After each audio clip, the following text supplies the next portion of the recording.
Eh, pati susi ay keychain pala, pati keychain pink. Putik.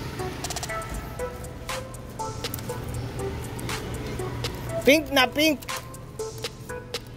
Pero ay masusi ah. Ayun. Ha? Oh ha? Oh ha? Ano yan? Ay putik, mukhang CDI ito. Ay hindi. Ay oo nga, yun oh. Nagtitik-tik. Alam ko yan. Pagka ganyan, CDI yan. Yan oh. Nagdi-discharge ng ano, ng pulse. Hindi, nagdi-discharge ng pulse yung ano, yan oh. Yan oh, may pitig siya ng pusa. Ganyan yung R6 ko dati. Kaya nagpalit ako CDI. Sure ball CDI. Yan yung issue yung sasabi niya. Yan oh, may pitik-pitik oh. May pitik-pitik yung ano, point. Ano? Sa TPS yan tol? Yung R6 ko kaya naging issue nun. Ay ganyan. Pipitik-pitik siya, kaya ano. Tapos pag umandar, makaikot kang konti, titirik na. Mamatay na. Hindi mo sa TPS? Hindi, pulse ng ano yun eh.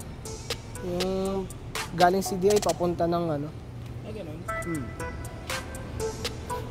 Pero okay lang yan. Okay lang yan. Tatanggalin ko agad yung CDI.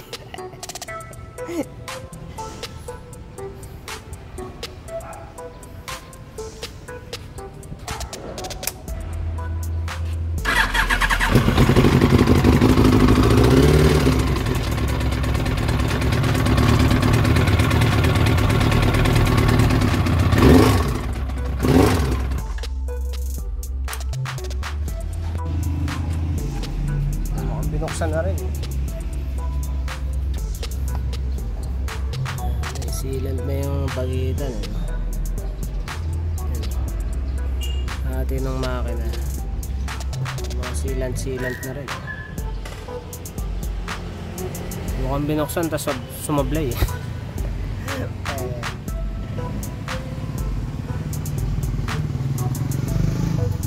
Pakita ko lang yung setup ng mga hose. Baka may naghanap ng setup ng hose eh. Saka nung mga kung ano nung setup dyan. Ha? O ha? Baduy ah. Ito dami lang is eh. 3 liters na to. Tapos ang nakalagay dito 0.7 lang. Ito dami pa. Kuha pa ako lalagyan. Malala itong motor na to ah. Puro sealant yung mga nasa ilalim nito, mga gas. Ay, ano ba tawag? Hindi tinalta ng gasket. Baka nakasealant ang putik. Ito, napapasing na rin yung... puta na, hirap. Daming sealant. Mayaman sa sealant yung mekaniko. Mahayop. Scam tong motor na to. Daming issue, putik. Sobrang daming issue. Electrical issue, charging issue, CDI issue, carb issue, makina, patinding issue. Sobrang daming issue. Ay, nag-rebuild nito mahusay para tanga. Buti nga sobrang tigas nung ano eh. Tapos to may mga sealant eh. Sobrang tigas, tanggalin nung header sa puso. Binuhos lahat ng lakas para higpitan yun. Okay, yan. Nabaluktot niya ito eh. Kaya ang hirap ilabas. Ito issue rin kasi butas-butas siya na ni-repair. Puro epoxy. Sigurado yan, puro bara na yan. Kaya kailangan palitan ng radiator. Daming issue. Ito tabingi. Puta. Sobrang hirap tanggalin. Mga pinwersa ang putik. Kaya ang dami naghahanap legit na mekaniko eh, diba? Dahil sa mga ganyan diskarte eh. Kaya na, basta makikabit lang. Hirap, ayop na. Ayop eh. Visit. Baba ko na yung makina. Putik. Ito, kakalasin ko sana yung chain, tapos discover ko na walang tornilyo yung sprocket. Hanip na yan. Walang ka-issue to. So ito, timing mark sa meron naman timing mark to eh. Pero nilagyan nila ng guhit yan, hindi ko alam kung bakit. Tapos ito, tsaka ito agoy. Yan. Yan, anong klaseng timing to? Magulo ah. Bigyan ko lang ng ano,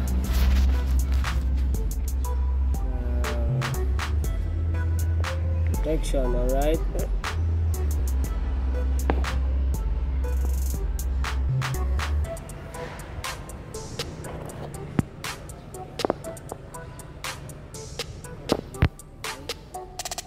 Okay na din.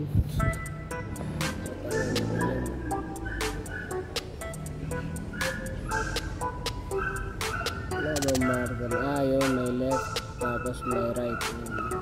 Ito may L, may left, ito right.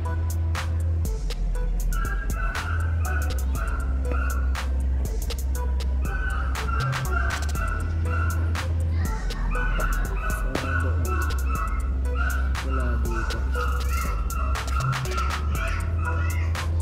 Ayun, mayroong left,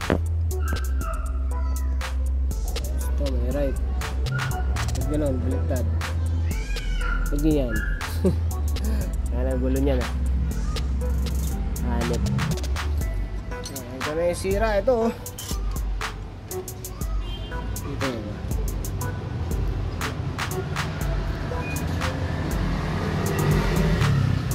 Pumipihit. Okay. Wala yung babayan. Pati ito oh. Makagalaw-galaw ah. Yan lahat ah. Ito rin ah. Ano kayo nilagay nila dyan? Natin yung ano. Ito. Pagka binaba mo siya ng ganyan lang, bumaba ang konti. Yan. Kaya dude, papadinig ko lang yung ano. Kita nyo ba yan? Sa paa. Dinig nyo? Bumababa. Ito isa eh, wala. Yung dalawa wala din. Itong isa lang yung malala eh. Oh, parang lumang pelikula. Eto na. Hey. 1 2. Hindi ba natin alam kung sideways lang yan. Eto malala eh oh. Paabante eh, meron eh. Ito wala naman. Wala naman. Problem. Ito na. Dyan, oversize pala to ng malala. Yung piston nito, pakita ko sa inyo yung size ng piston. Magugulat nyo sa laki yan. 77 ang ito. Malanganin pa nga. 77. Tapos dito sa sleeve, sumobra laki ng pagkakarebor ang puto. Hindi magaling yung machine shop na dumali na ito. Yung nakikita kong problema dito. Sumablay yung machine shop, tinuloy nila yung project kasi wala eh, nandun na sila sa gastos eh. Tinuloy na lang nila. Tapos ganda leche na ang puto. Init niya yung bearing dito, na-deform yung bearing yan. Minute eh, iba kulay niya eh. Siya lang yung mag-isang ganyan eh. Tingin ko eh, naging problema yan. Pero yung bearing dito okay eh.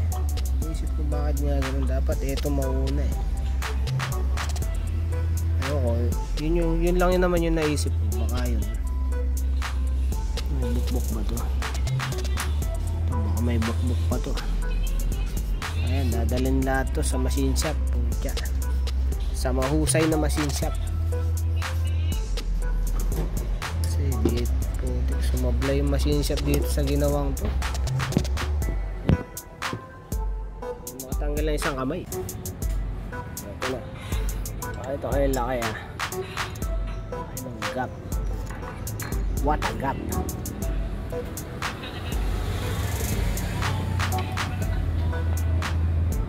Wala tayong flash eh.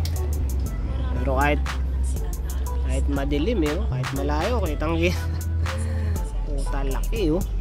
Lintik sa blow ba yan? Ay, yan.